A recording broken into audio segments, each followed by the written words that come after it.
Hello children, this is Umesh Sandra and I'm going to teach verbs. Lesson number 6, class 7. Verbs क्या है? पहली बात तो हमें ही समझ लेना चाहिए. A verb is a word that expresses an action, a state or possession.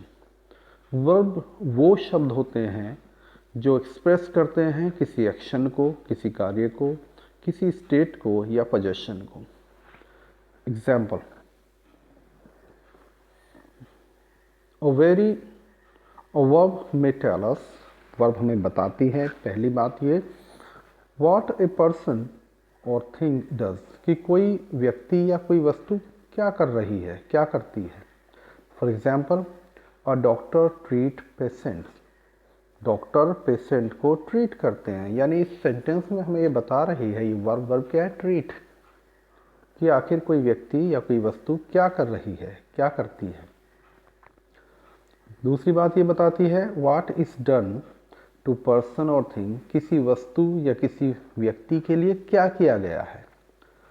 The athletes were trend, athletes को ट्रेंड किया गया है. यहाँ पर वर्ब क्या है, ट्रेंड. एथलीट्स को ट्रेंड किया गया है. इसमें बता रही है कि आखिर जो वस्तु है या पर्सन है उसके लिए क्या किया गया है. Number 3, the state in which a person और थिंग इज, वो स्टेट भी बताती है वर्ब कि कोई व्यक्ति या कोई वस्तु किस स्टेट में है. He is very happy today, वो आज बहुत खुश है. यानी उसकी स्टेट क्या है, वो खुश है. व्हाट ए पर्सन और थिंग इज, कोई पर्सन या कोई वस्तु क्या है ये भी बताती है verb. These are pine trees, ये पाइन ट्रीज हैं. यानी किसी वस्तु के बारे में बताती है कि आखिर वो क्या है. और फिफ्थ थिंग जो बताती है वर्ब, व्हाट ए पर्सन और थिंग हैज़, कि कोई भी व्यक्ति या कोई वस्तु क्या रखती है. The doctor has a private clinic, इस डॉक्टर के पास अपना एक प्राइवेट क्लिनिक है. तो कोई भी वर्ब ये 5 चीज़ें, 5 बातें बताती है कि कोई व्यक्ति या कोई वस्तु क्या करती है, किसी वस्तु या पर्सन के लिए क्या किया गया है, कोई वस्तु यानी नाउन या पर्सन किस स्टेट में है, कोई वस्तु या कोई पर्सन आखिर क्या है, या उनके पास क्या चीज़ है, वो क्या रखते हैं, उनके पास पोजेशन क्या है. ये तमाम चीज़ें एक वर्ब एक्सप्रेस करती है, बताती है. The verb is the most important part of sentence, verb किसी भी सेंटेंस का बहुत इम्पॉर्टेंट पार्ट होता है. We can make these a sentence with only the verb in it, हम किसी सेंटेंस को वर्ब से ही बना सकते हैं. केवल वर्ब हो उसके अंदर तो भी बन सकता है, लेकिन कोई भी सेंटेंस बिना वर्ब के कभी कंप्लीट होता ही नहीं है. एग्जाम्पल, स्टैंड अप, खड़े हो जाओ, ये केवल इसमें वर्ब का ही यूज़ किया गया है. जबकि दूसरा सेंटेंस, आई टू स्कूल, इसमें वर्ब नहीं है, आई टू स्कूल, ये सेंटेंस अनकम्प्लीट है. Sounds made by various animals, अलग अलग एनिमल्स के द्वारा की जाने वाली sounds. Sounds produced by birds and animals have always delighted man and will keep doing so. Here are some sounds produced by them, कुछ sounds हैं जो कि एनिमल्स के द्वारा, बर्ड्स के द्वारा की गई हैं. बच्चों इसे आपने नोट कर लेना. कुछ को मैं एक्सप्लेन करूँगा, बाकी आप अपने आप पढ़ना, लर्न करना, बुक में नोट कर लेना. एप्स, एप्स की जो साउंड होती है बोलने की, उसे गिबर बोलते हैं. बियर्स की साउंड जो होती है उसको ग्रॉल बोलते हैं. ऐसे ही बर्ड्स का ट्विटर बोलते हैं. काउस को क्या, मू या फिर लॉ, उनके बोलने को मुंह बोलते हैं, रंभाना. क्रॉस को काव, डक को quack, owls hoot, pigeons coo, sheep bleat. बाकी आप सब इनको नोट करेंगे. Next are sparrows chirp, verbs hall. Synonyms, आखिर सिनोनम्स क्या होते हैं. सिनोनम्स मीन्स होता है सेम मीनिंग वाले शब्द जो होते हैं उन्हें सिनोनिम्स बोलते हैं। किसी भी लैंग्वेज में एक से शब्द, एक ही मीनिंग वाले वर्ड जो होते हैं वो सिनोनिम्स होते हैं। The word that have the same or similar meaning in a language are called synonyms. Example, hurt, injure. ऐसे ही बहुत सारे वर्ड और भी हैं जो जिनका मीनिंग एक ही होता है, वो सब सिनोनिम्स होते हैं। कुछ मैं यहाँ पर आपको एक्सप्लेन कर रहा हूँ, बाकी आप इस जो लिस्ट आपके सामने है इसे आप नोट कर लें। Abandon, desert. Abolish, abrogate. accuse, blame, aid, help, allure, fascinate, argue, debate, awake, alert, call, phone, choose, select, damage, harm, deny, reject.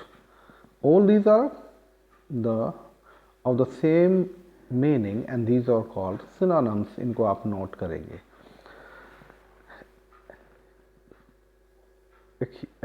Excuse, pardon, forgive, fight, battle, plead, urge, rebuke, scold, rest, repose,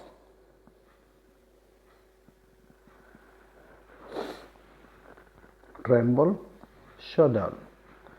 बात करते हैं antonyms की। Antonyms वो word होते हैं जो बिल्कुल opposite meaning के होते हैं, जिनका अपोजिट मीनिंग होता है। फॉर एग्जाम्पल, कम, आना, गो, जाना। कम का अपोजिट क्या हुआ? Go, and this is antonym. The word that means the opposite of each other in a language are called antonyms.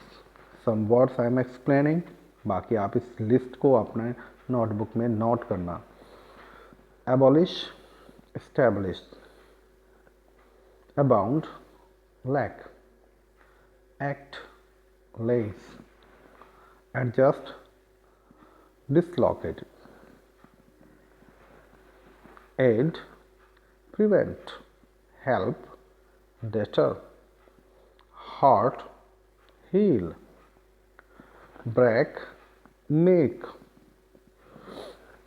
check, speed, mix, separate, open, close, dry, wet, rejoice, mourn, end, start, give, take, win, lose. Okay, these are all are these antonyms. कुछ verbs ऐसी होती हैं बच्चों जो हमें परेशान करती हैं, थोड़ा कंफ्यूज कर देती हैं, उनको थोड़ा हम स्टडी करेंगे। यहाँ कुछ लिखी गई हैं जो इस वीडियोस में कुछ एक्सप्लेन कर रहे हैं हम। ऐसी और भी बहुत सारे वर्ब्स हैं जो हमें थोड़ा कंफ्यूज कर देते हैं।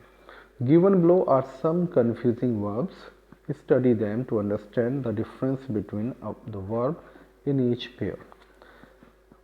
First is accuse, means blame. An excuse means a false reason. He was accused of theft. An excuse, don't make a lame excuse. Excuse means a false reason.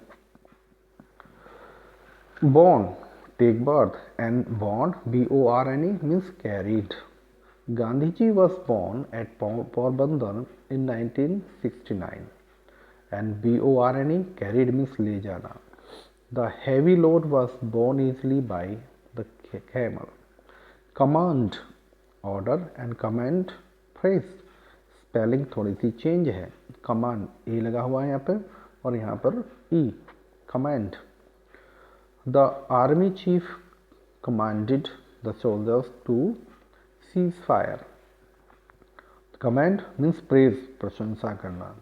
Everybody likes to be commanded. Compliment means praise, प्रशंसा, and compliment means to complete. Spelling is somewhat change. यहाँ पर I लगा हुआ है और यहाँ पर ई है। इसका बस इसी थोड़ी सी स्पेलिंग चेंज होने पर ही मीनिंग चेंज हो जाता है। The principal complimented me for the wonderful speech I delivered. Dinner is complimented by a sweet dish. Depart, leave, depart, expel. We departed in the good mood. The spy was deported for the crime he committed. Fell past of fall, fall का जो past है वो fell होता है। Fell to cut down a tree, पेड़ को काट करके गिराने के लिए भी फेल का यूज होता है। She slipped on A banana peel and fell down. The villagers felled the trees thoughtlessly. Find means discover and find means past of find. Find means पाना and find find लगना. Where did you find this letter?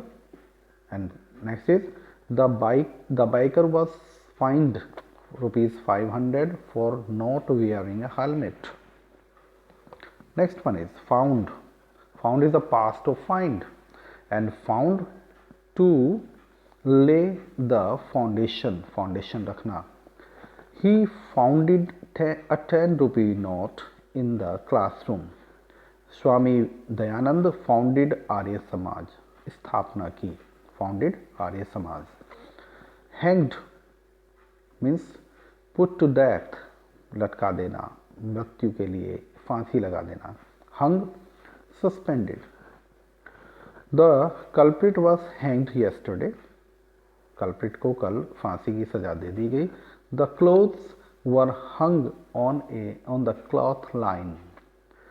रस्सी पर cloth को हंग कर दिया गया, लटका दिया गया, सुखा दिया गया. ले पास्ट ऑफ लाई. लाई का जो पास्ट है वो ले है, लेट जाना. He lay on the bed in stupor. Lie tell lies माने झूठ बोलना. He lied about his result. Pray speak to God. भगवान से प्रार्थना करना. Every morning we pray to God for a good day ahead. Pray means शिकार करना, शिकार करना, kill मार देना. The lion preys on deer or other animals. Spelling is somewhat change. यहाँ पर PRAY है, इधर PREY है. Spelling is different. Rise get up उठना. Raise lift उठाना. Children rise when the teacher children rise when the teacher enters the class. बच्चे उठ जाते हैं जब टीचर क्लास में एंटर करते हैं. रेज माने लिफ्ट उठाना. Please raise your hand if you agree. अपने हाथ उठाइए अगर आप एग्री हैं. सा पास्ट ऑफ सी का जो पास्ट होता है वो सॉ होता है. And saw to cut wood with a saw, कि आरी से लकड़ी काटना वो भी सॉ होता है, ये भी वर्ब है. Yes the poet saw daffodils growing on the bank of a river. So the carpenter sawed the log of wood to make a cot. Wander माने इधर उधर घूमना. And wander to think सोचना. The poet wandered lonely in the valley. I often wondered about the creative power of God. Okay. Now one verb for several word. कुछ verb ऐसी होती हैं बच्चों जो ज़्यादा वर्ड्स के लिए यूज़ होती है, इसे वन वर्ड्स भी बोलते हैं.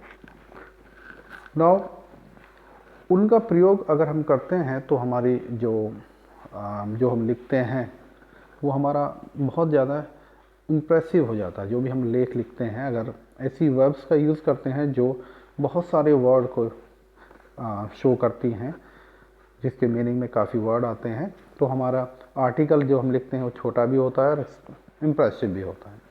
Using one word for a group of words makes our writing compact and powerful.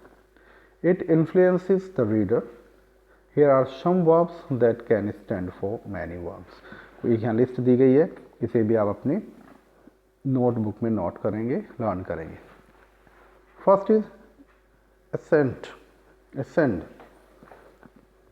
climb up, resume, start again. Fluctuate, keep changing. Memorize, learn by heart. Assist, extend help. Ignore, take no notice of. Some others are there. कुछ और भी यहाँ पर verbs हैं, इसे आप अपनी notebook में नोट करेंगे, लर्न करेंगे. Overcome, fight and win against. Resemble, look like. Withdraw, take something back. And here's the end of the lesson. Thank you for watching this video with me and trying to understand this topic, and the topic was verb. एक बार फिर मैं last में ये points थोड़े आपको describe कर देता हूँ कि वर्ब आखिर हमें बताती क्या है. ये 5 चीज़ें, 5 बातें हमें शो करती हैं कि आखिर जो पर्सन या थिंग क्या कर रही हैं, करती क्या हैं, या पर्सन या थिंग्स के लिए क्या किया गया है, किस स्टेट में है ये, और उसके बारे में बताते हैं पर्सन और थिंग के बारे में कि आखिर वो क्या हैं, और ये भी बताती हैं कि वो पर्सन या थिंग आखिर उनके पास क्या है, क्या पजेस करते हैं. Thank you very much. I will be back with you in a next very beautiful video.